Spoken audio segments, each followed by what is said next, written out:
Odun ateşinde Trabzon usulü bol tereyağlı etli güveç nasıl yapılır?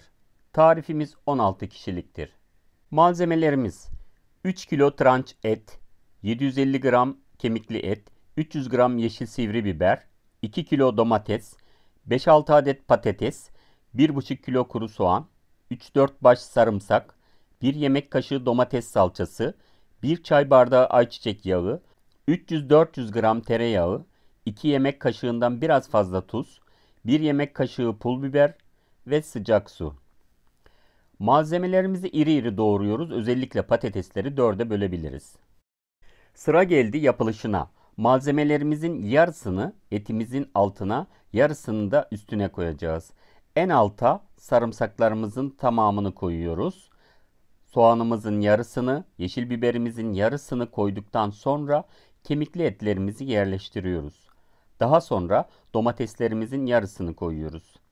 Domates salçamızı ekliyoruz. Ardından kemiksiz etlerimizin tamamını döşüyoruz. Patateslerimizi ekliyoruz. Soğanımızın, yeşil biberimizin ve domatesimizin kalan kısmını da ilave ediyoruz. Tuzumuzu, pul biberimizi ekliyoruz ve ayçiçek yağını döküyoruz. Malzememizin en üstüne tereyağımızı koyuyoruz. Son olarak çömleği taşırmayacak kadar sıcak su ekliyoruz.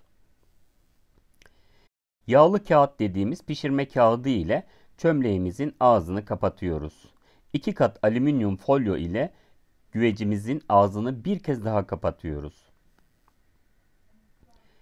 Çömleğimizi 300 derecelik fırınımıza sürüp 3-3,5 saat pişmesini bekliyoruz. Odun ateşinde lokum kıvamına gelen etli güvecimiz servise hazırdır. Afiyet olsun.